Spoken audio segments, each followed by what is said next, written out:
Seems like Jack Dorsey's block, which is formerly known as Square, is going to be slashing 1,000 jobs in the Bay Area. And of course, we're also going to be seeing them shrinking offices in the Bay Area, right? And if you guys don't know what Square is, remember those machines that look kind of cool? They're like white and they turn around and it says if you want to leave a tip. Well, I guess Square is one of like the pioneers of that. So there you go. We're going to be seeing some pretty massive layoffs because what's happening in the San Francisco real estate market is there's not enough office workers, right? Office workers just aren't coming back and most of the offices are empty. They say the vacancies are 35%, but do you really believe it? I think it's more like 50% because many of the buildings, yes, they're still being leased out, like Facebook's massive 500,000 square feet office in 181 Fremont, but there's no employees, right? This is why a lot of these restaurant owners, bar owners are saying the same thing. Yeah, sure, vacancies are 30, 35%, but it feels like a lot more. And there's are always restaurants being closed every single day in the Bay Area. It's getting really bad at this point, especially places like San Francisco and Oakland. High crime, high homelessness. Just seems to be like the same old every single day. And many of the smaller startups are going to Las Vegas, Austin, Miami, places where there traditionally isn't a lot of tech. So there you go.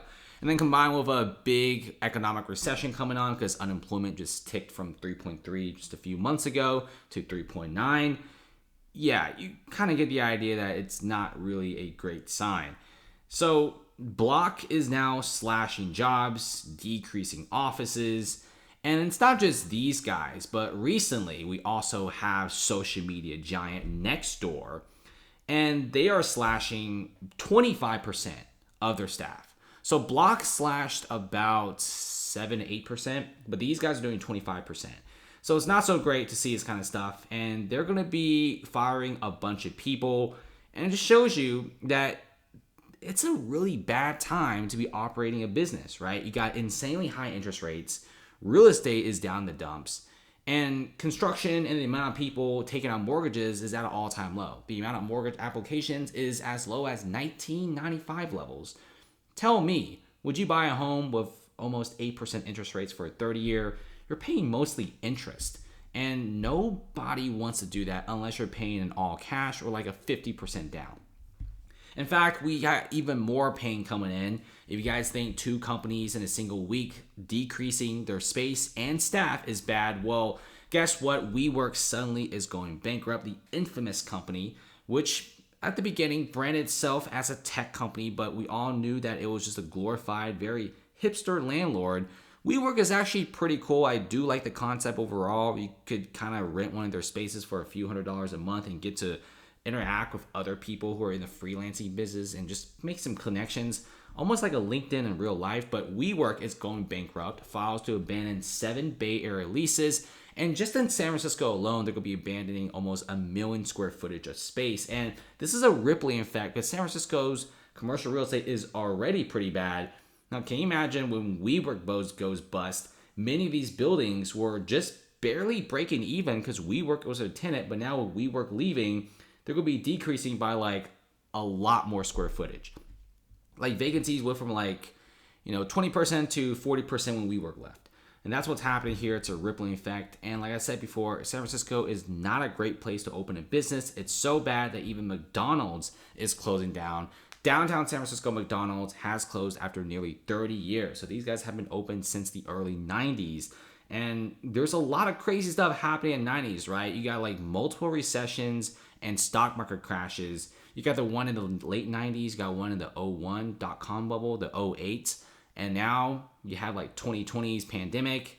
And of course, after the pandemic, it just got really bad, right? Office workers no longer came back. It seems crazy with San Francisco. Like the pandemic happened, everyone left San Francisco. After the pandemic, everyone came back like a year later. They see the conditions being super deteriorated. And the rise of remote work is happening, which is causing the city to really falter. And plus, nowadays, many jobs are online. In fact, people are making 6 figures online. You can find many gigs. I know people that have 2 online jobs making 6 figures, like 120, 130, 150 easy, just a few years out of college. So it just shows you that online work is the wave and people just live anywhere. Why live San Francisco when housing prices are so incredibly high? And especially with San Francisco's housing, it's especially bad because you have a lot of these buildings, they need to be sold, right? The city makes a lot of money from real estate transactions. They used to make almost 600, $700 million a year just from property transfers. Now they're making less than $200 million. And many of these condos are going for dirt cheap prices, but at the same time, people are also telling me don't buy these condos, despite the fact that you could actually cop one of these. For example, like this one, super high end in a good location for 900 grand. If you look at some of the big apartment complexes, not office, apartment complexes, they're selling for 50% off, like the NEMA building, which recently got evaluated by like a bank. NEMA used to be worth, back in 2018, almost 600 million. Now it's worth about $280-ish million.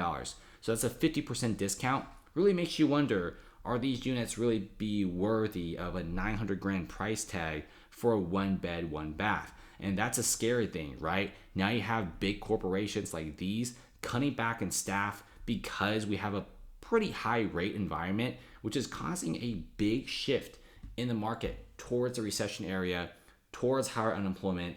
And even Schwab is now decreasing office size from 16 stories down to 7 stories. We're seeing Airbnb closing down all of their offices except 888 Howard Street. We're seeing Adobe recently just leaving 100 Hooper Street. So if you look at the Hooper Street building, newly constructed, high-end office building, right? I mean, this is very nice. And these new office buildings generally have almost a 100% occupancy rate.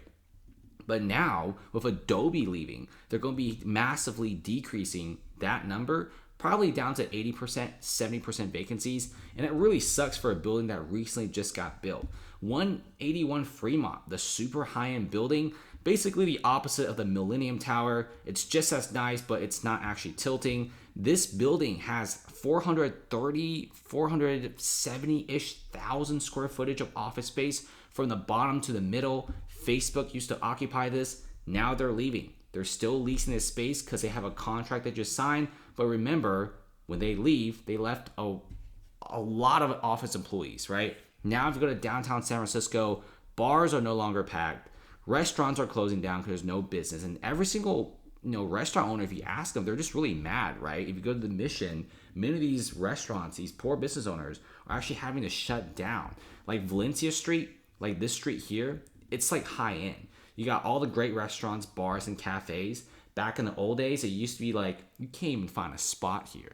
Like, if you want to open a store here, you're going to have to be fighting tooth and nail. Now there seems to be more empty space than actual open restaurants. And this is happening in many of the American cities here. I really want to see San Francisco recover, but let's be real, it's going to be a big uphill battle. There's still, at this point, despite so many companies cutting back on office space, there just doesn't really seem to be a massive shift in big changes. But let's see what happens. Hopefully, maybe this year or next year, we see some big changes. Because I guarantee you, if San Francisco changes drastically and says, okay, we got like the safest city, safest streets, clean streets, we got some big talent coming in, all those other companies that left will come crawling back. It's still decently tech heavy, but it has shrunk by many, many margins, probably like 50, 60, 70% in some neighborhoods where tech employees are just no longer existent. It's pretty bad. Thanks for watching, guys. Comment below. See you later.